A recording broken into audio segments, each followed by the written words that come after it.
cilvēka domāšanas, uztveres, izpratnes veids un garīgais stāvoklis. Tieši šī ir definīcija, kas vislabāk raksturo vārdu mentalitāti.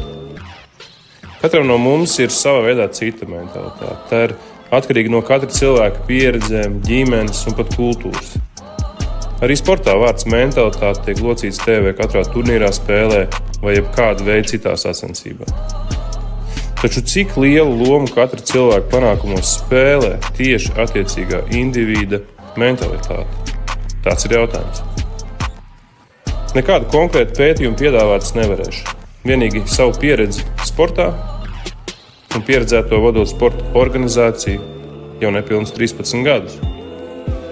Un jāsaka, ikdienā strādājot ar sportistiem, redzu situācijas, kad treniņu procesā sportists rāda brīnums, bet kad jāparāda iemācītais un jāpielieto praksē, nekas neizdodas. Patiesībā šādu gadījumu nemaz nav tik maz. Sporta zālē spēlētājs var apspēlēt jebkuru, bet, kad jāspēlē reālā spēlē, tad prasmes pazūd. Rodas jautājums, kāpēc tā? Un bieži nāks atzīt, ka spēlētājiem nav vajadzīgās mentalitātes, lai kļūtu par izcilību sportā. To nevar iemācīt. Sportam vajadzīgā mentalitāte rodas augot vidē, kur viss netiek uzlikts uz paplātes. Ir jāiet, jāpierāda savu varēšanu pašam. Nepietiek tikai ar regulāriem treniņiem. Ir jātic savai varēšanai tik stipri, ka tā kļūst par apsēstību. Ir jāzina, ka noliktie mērķi tiks realizēti. Arī apkārtējiem ir jāiedrošina un jātic potenciālā sportista spējām.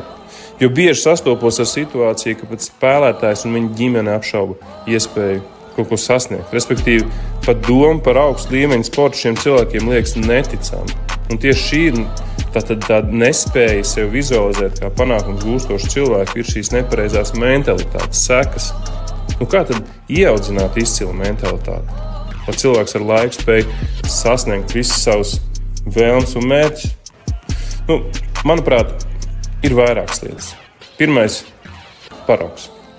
Bērnam bieži jāredz un jāmācās vērojot savus vecākus un apkārtējos, tāpēc svarīgi ir būt pozitīvam paraugam arī pašiem.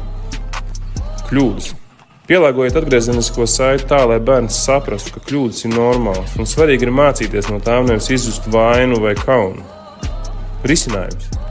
Māciet bērniem risināt problēmas.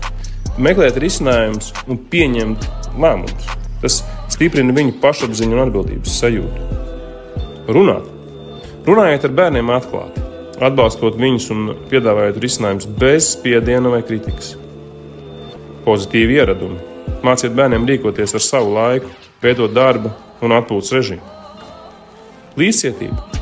Iedrošiniet bērnus izprast citu cilvēku emocijas un veiciniet līdzcietību pret citiem. Sports un aktīvs dzīvesveids.